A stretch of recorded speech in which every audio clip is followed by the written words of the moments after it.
再来看社会新闻，馆长陈志涵伫台中所开的升级舒涵健身房，昨暝和一个31岁姓林的嫌犯呢，驶发财车弄入店内，弄煞人佫落来呢，落车了佫啉饮料，并且甲警方讲，伊是因为呢去因教练阵个呢无成功，才甲报复。针对这点，馆长认讲无遐单纯，佫讲即摆犯案的手法甲死当前，伊和保护会人员开枪真成。伊认讲对方用真简单的理由要暗示佫较大。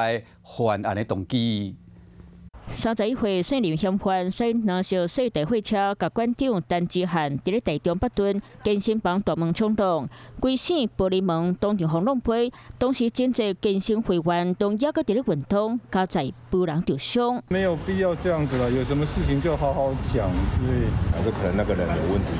发生代志嗰阵讲，健身房加强警备，有警察伫咧巡逻，气氛是真紧张。因为这件冲动的案件发生时，姓林嫌犯含生气酷先生落车时表情是真冷静，伫咧啉烈气，互馆长感觉案情真无单纯。这个做法很像保和会，先制造一个纠纷，然后来报复。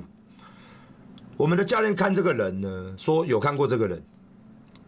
哦，这个主嫌有看过这个人，他来应征过教练，哦，这个就是动机嘛，对不对？驶车姓林嫌犯甲警察讲，因为因教练无调，才冲动健身房。以上警察局时，记做夜间精神，今日透早互问讯时，监管坚持讲，就是找头路无顺，才犯案。对馆长认为姓林嫌犯驶车冲动健身房原因无单纯，怀疑对方和德联邦的保护会有关系，与黑道或者政治因素有所牵连。